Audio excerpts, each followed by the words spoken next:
히스기야 왕은 유다 왕 중에서 선한 왕으로 분류됩니다.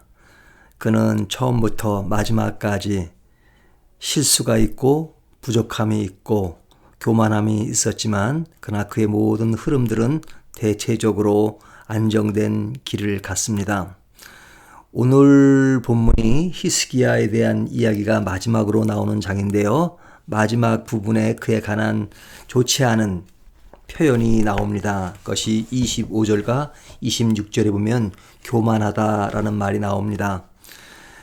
역대 왕들이 처음 잘했다가 나중에 가서 쓰러지는 경우가 많은데 히스기야 왕도 대체적으로 잘 갔지만 이런 표현이 나왔다는 것은 참 우리의 마음을 슬프게 합니다.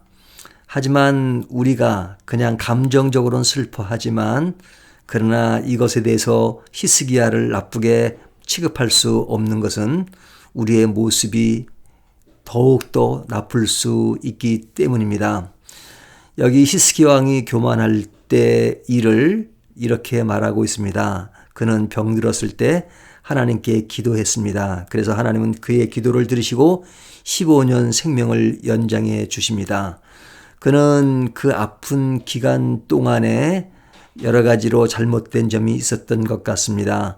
바벨론 사절단이 왔을 때 그는 그 모든 것을 하나님의 은혜로 돌려야 되는데 그는 보물 창고를 보이면서 자신을 자랑했던 그것도 교만의 한 일환입니다. 그는 순간이겠지만 자신을 과시하고 싶고 자신을 더 보이고 싶어 했던 것 같습니다. 참 이런 것을 보면 완전한 인간이 없다라는 생각이 듭니다.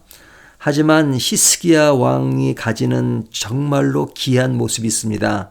그것은 그는 그럴 때마다 하나님께 회개했다는 것입니다.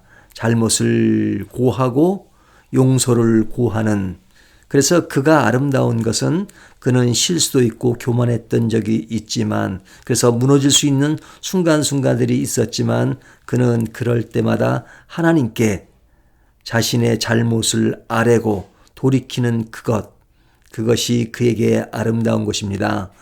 우리가 내 인생의 주인이 내가 되어서 잘못 나가고 그 잘못을 알아차지도 못하고 간다면 슬픈 일이지요. 또 알아차렸을 때에는 자기의 것을 지키기 위해서 회개하지 않고 가는 경우가 얼마나 많습니까? 그러나 우리가 그럴 때마다 나에 있는 모든 것들을 내려놓고 교만한 마음을 내려놓고 하나님 앞에 나의 존재가 이런 존재입니다 하고 모든 잘못을 아뢰고 돌아선다면 하나님이 그런 우리를 받아주시고 또 우리에게 새로운 형통함을 주시는 것입니다.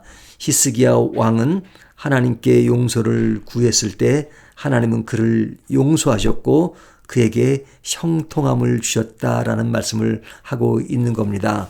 우리 인생의 가장 중요한 것은 겸손함을 끝까지 유지하는 것입니다. 우리가 완전할 수 있으면 좋지만 완전하지 못하지만 그러나 우리가 잘못했을 때 교만을 버리고 겸손함으로 다시 한번 뉘우침으로 다가간다면 그런 것들이 모아져서 우리를 더욱더 성숙하게 만드는 것입니다.